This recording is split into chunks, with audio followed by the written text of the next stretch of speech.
India and Laos People's Democratic Republic today signed several Memorandum of Understandings, MOU on defence, cooperation and assistance in custom matters, MOU in broadcasting between Prasar Bharati and Lao National Broadcaster, and also MOU in quick impact projects under the Mekong Ganga cooperation.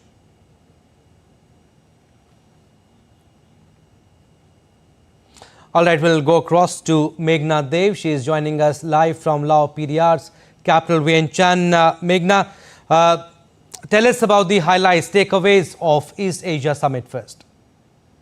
Yes, when we actually see Prime Minister Narendra Modi's address at the East Asia Summit, we definitely see how he has encapsulated that there should be peace in the region. That is number one.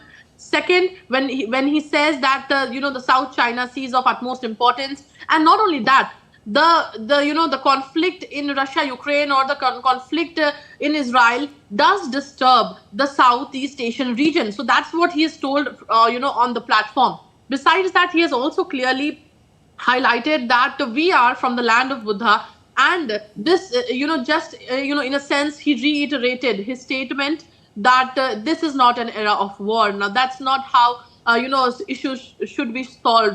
Battlefield is no answer. So all of that, this is something what the East Asia Summit revolved around. Prime Minister Narendra Modi did also speak about different aspects, be it connectivity, be it the trade relation, defense cooperation, and much more. But when we actually look at the current the visuals that we saw of Prime Minister Sifandon and Prime Minister Narendra Modi holding a bilateral meeting and the MOUs being exchanged, we definitely see that there is an MOU on defense cooperation. Now, we definitely know that India and ASEAN have a comprehensive strategic partnership, and defense is one of the important pillars of that partnership.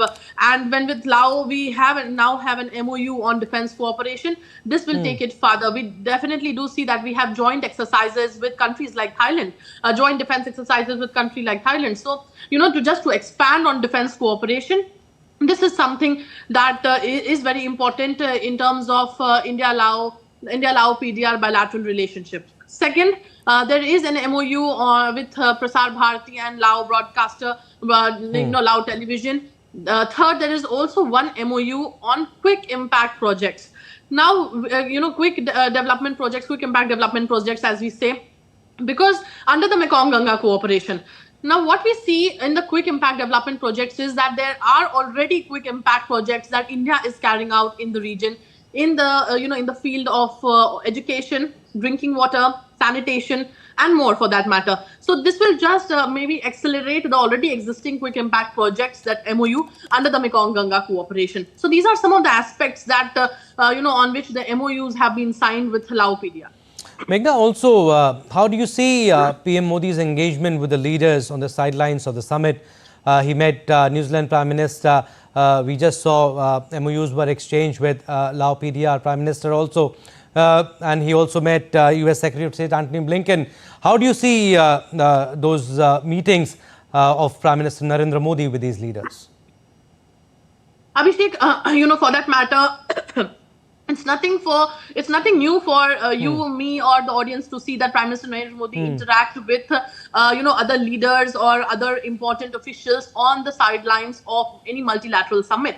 And Prime Minister Narendra Modi did yesterday also hold a bilateral with the Japanese Prime Minister. This made it the first ever engagement that Prime Minister Narendra Modi had with the Japanese Prime Minister, because he has just held charge, and he had just been appointed to the prime ministerial post. So this was an important meeting where there were semiconductors which were discussed, and the upcoming India-Japan annual summit was something that both the parties are waiting for. When we're talking about New Zealand, we are talking about agriculture, we are talking about renewables, we are talking about other sectors wherein New Zealand and India can cooperate. Besides, Prime Minister Narendra Modi also invited, in fact, Prime Minister Lagzon to visit India at his earliest convenient date. So these were the two important bilaterals that Prime Minister Narendra Modi held yesterday. He also met President Marcos, the president of Philippines. So, on the sidelines, not only those bilaterals, but important meetings, or we can say casual meetings with a not very formal setting. Prime Minister Narendra Modi ensures that he does with the leaders who are present at such multilateral summits. And the examples that we see today is something, the visuals that we see today is something that reflects the same. All right, Meghna, we'll leave it at that. Thank you for getting us the latest from Vientiane.